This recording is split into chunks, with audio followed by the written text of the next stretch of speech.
The objective today is to describe the damage done by the Morris worm. So for a table of contents, the first thing I'm going to do is introduce the man, the myth, the legend, this guy named Morris. And then I'll talk about the purpose of the worm he created, then talk about how he created it, then I'll go over the results of the spreading of this worm. Last, but maybe funnest of all, we'll talk about just some cool information related to this Morris worm. So here he is, Robert Tappan Morris. And he created this worm in 1988. It is considered one of the first worms, which is crazy because when we talked about the creeper worm, that was in 1971. So from 1971 to 1988, you're not going to get a lot of worms or viruses like this. I think nowadays we get more worms in a single week than they did in a single decade. Well, almost 2 decades right there. This worm he created was the first to gain mainstream attention, so just your average man is going to know about this in the late 80s. Because of this, he was the first to become a felon under the CFAA law that we had talked about. This is like the hacker's law.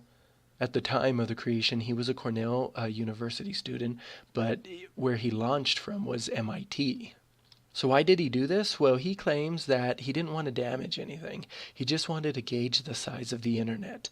And he said he had wanted to become an MIT student, which is ironic. So after he's declared a felon and he has his consequences for that or whatever, he'll eventually become a tenured professor at MIT. I've seen this and heard about this quite a bit in cybersecurity where the bad guy sides with the good guys and gets paid more money or something. But I think that's happening less and less. So for any students out there thinking that that's your path to become a tenured MIT professor, you should try to do it through other means. Now for a challenging think, write, share here, I'm wondering if you can infer or guess how we could measure the size of the internet nowadays. Don't worry about a wrong answer. I'm just curious to see your creativity right there. So how did he create this worm? Well, he used a portable C grappling hook, as in C, the coding language. So he created this grappling hook component for the worm to pull or download the main body parts of the worm onto the systems, onto the computers. And by doing so, slowing these computers down. Essentially, he had created this denial of service attack, which it's not like a networking denial of service attack.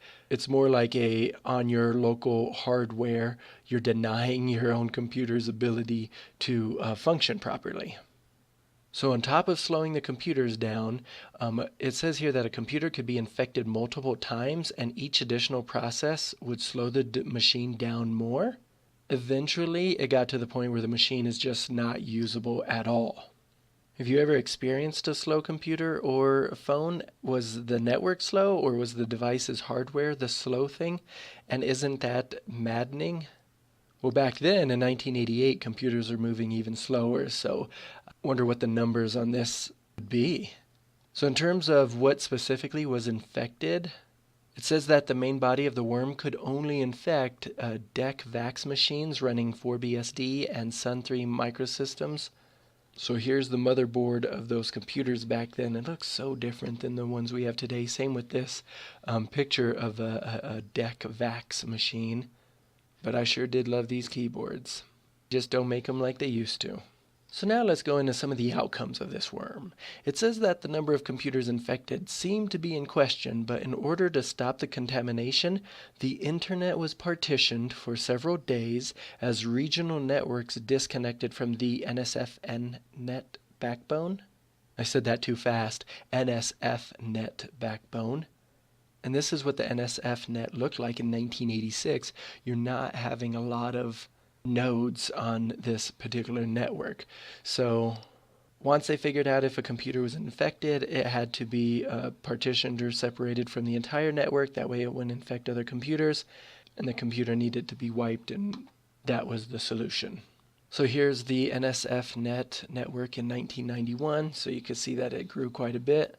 Based on this last slide here, what had to happen in order to stop the worm? So in terms of some other outcomes, it says the U.S. Government Accountability Office put the cost of the damage to $100,000 to $10 million. So that's a wide range.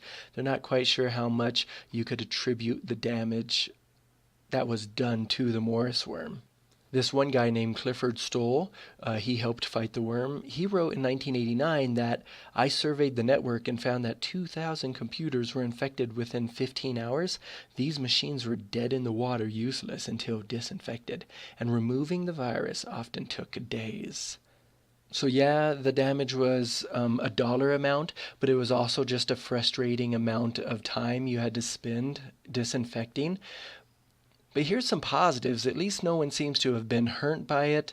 And I don't know what that dollar amount is like in relation to the year 1988, but the good thing that happened is this worm had prompted Dharma to fund the establishment of what's called the CERT/CC at Carnegie Mellon University. It is one of my favorite colleges, very well known for their computer science programs. And what this thing did is it gave experts a central point for coordinating responses to network emergencies. So in our society, we seem to react versus prevent emergencies from happening. Well, because of this worm, we now have a system in place to respond to future worms on the network.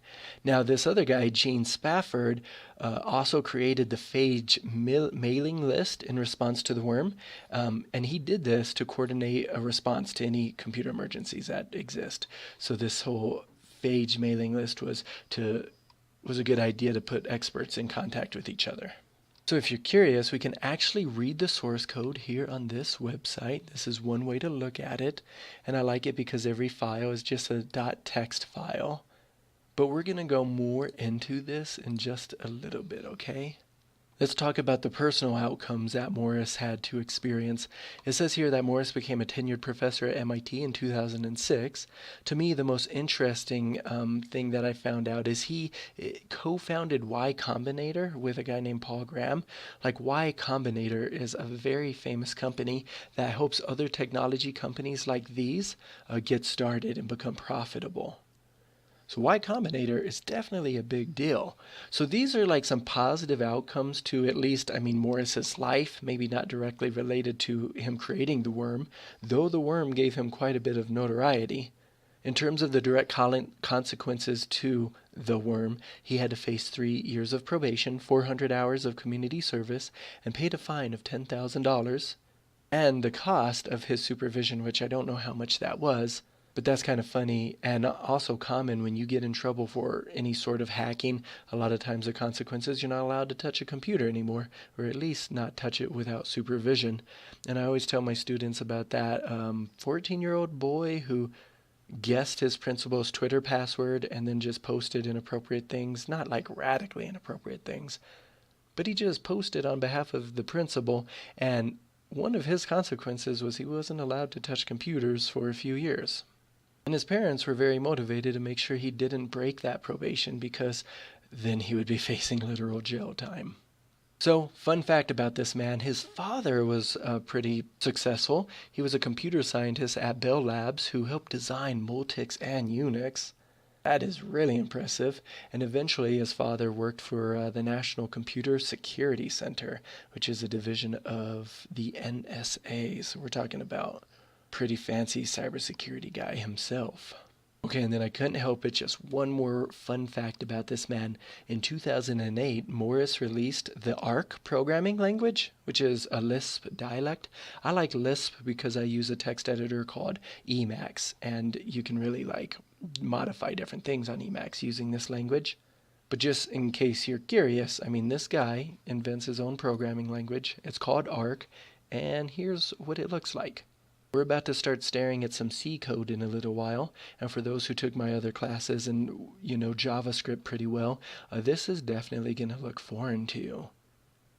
Some things you can guess at, like arg would probably be short for arguments, and you know what input is, and maybe you submit, and then similar to Lisp, you have 3 parentheses in a row, which is crazy to look at when you're looking at code. So let's just recap, and then we're going to really stare at the code. The big picture. Remember, this man just said he wanted to map the internet. At this time, the net was about 60,000 machines. He had infected roughly 6,000 of them, so at that time, we're looking at about 10% of the total internet. And again, the solution was to shut down entire regional networks. And if you want to understand more how regional networks work, you could check out one of these videos I made, which is a part of my Fun with RFC series. So I read RFCs to try to spice them up so you can learn from the actual professional documents themselves. So if you watch this video 1466, I will really go into detail how these regional networks work. Okay, so I said his intention was simply to gauge or measure the size of the internet. What exactly went wrong with this intention? So the error of the code was that he programmed it to load itself more than once on a computer. I think it was that it would ask the computer if it was already installed, but 1 in 7 times if the computer said yes, it would still reinstall it anyways. So each time it has installed itself on the computer, it would then slow that computer down and eventually cause it to crash. So now we'll boldly go where no man has gone before. We're going to start looking at the code. And if you like what we're about to do, I suggest you download a program called Radare. And for instructions on how to do that, if you go to this link, radare.today, post getting the latest Radare 2, you can reverse engineer quite a bit of code and see what's going on under the hood. Now, I enjoy this stuff, and we're not going to go so far under the hood like Radare allows you to, where you get to look at the assembly code. We're just going to stay with the C code, but that's going to be even deeper than many of you have ever tried to go before. So here's the website I'll actually be quoting from quite a bit in the next few slides. And what this guy does is he just breaks apart the code. So here we are, and let me make that a little bigger, Control plus to make the website bigger. He has an introduction here, and then he has these paragraphs. I'll break them apart too for us to read in the PowerPoint, but I just want to show you the extent of this site. Just block after block, he'll break things down. And then, of course, here's the comments section, so you could just read what people said about his work. So where I want to start is where he said, the first thing I should point out, the worm itself may seem of good intention, it still used exploits in order to spread itself. So this is the bad part. This is probably why he was still convicted, because he's looking for vulnerabilities or weaknesses in computers in order to do something he doesn't have permission to do. So when I say exploits, what am I talking about? Such exploits were vulnerabilities in Unix's send-mail. And here's a fun fact for you, another one. Linux was originally based off of Unix. Linux's creator decided to make Linux after the Unix development team refused his suggestions. So at this time period we're talking about when he invented Linux, it's 1991. What is that? 3 years after the Morris worm finds flaws in Unix, in the Unix operating system, and then exploits those flaws. That's why a lot of people like Linux, because it's open source. Everybody can analyze the code, analyze the flaws in it, and then offer suggestions to the community to make it stronger and more defensible. Okay, so the other two exploits he exposed was RSH/REXEC. So what RSH is a remote shell. It's kind of like SSH for Linux. And REXEC is a remote executable command. So these were exploited. To see more details about that, just like earlier, you can go to a website. My students who were in web design with me, they created GitHub accounts and learned how to work together. I just love GitHub, so here with my profile, I starred the repository by this person regarding the Morris worm, and unlike the other website we were looking at where all the code was just in a TXT file, here you can click and it's in its good old-fashioned GitHub form. And I particularly like the color coding of this stuff.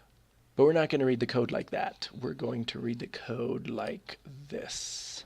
But before we do, let me just say that you can go into the parent directory, and under the parent directory you can find other reports on the worm itself, and even a poem about it right there on that GitHub page. Okay, so don't forget, this Think Right Share is going to ask you to look at the code and tell me what you see. What you should know about what we're doing at this part of the video is we are going to places many cybersecurity people have never gone before. Now, my students who have had me before, they're used to me forcing them to narrate the code, or at least identify parts of the code and telling me about those parts. And I like this because it makes you feel better than just focusing on all the things you don't know. When you look at a big blob of code like this, it's easy to get intimidated, but go with what you know and try to go with some common sense stuff. So looking right here, I see car or char. That looks like it could be short for characters. So there's some character stuff. It says struct and password.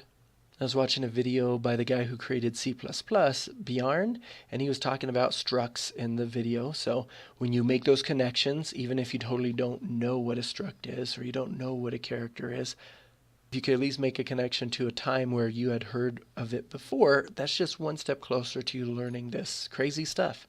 I see something that says local. I know that my teacher says when something is locally stored, it's stored on the hardware itself. I see int, that might stand for integer. So all you have to do, oh, there's if, so that must be the beginning of an algorithm. So all you have to do is something sort of like I did just now, where you tell me what you think you're reading. All right, so in short, with this lovely piece of code you just looked at, what it's doing is it's searching for an etc host.equiv folder and \r host for a new host. So it's searching for these new hosts. And in case you didn't know what both of them are, in etc host.equiv, this contains a list of trusted hosts. So if the computers are connected on the internet, it has this file of other computers that it knows to trust. And this is some old technology, so things have changed since, and you should know that. So you think right here, what was that code right here looking for? Now I want to show you this function. It says this function was supposed to be, the author assumes, the way to keep the worm from spreading to anything government related or anything that would be located outside of the ARPANET. So good, Morris had some restraint here. So here I am looking back at the code. I want you to tell me what you're seeing. And then remember what I say often in class, that being a techie person is really about being good at Googling things. I saw this symbol right here in the code, and if I didn't know what that symbol was, all I would Google is like C code, and then I'd type the symbol. And therefore I can go on to learn about that thing. So stare at the code a little bit and tell me what you're seeing, especially down here.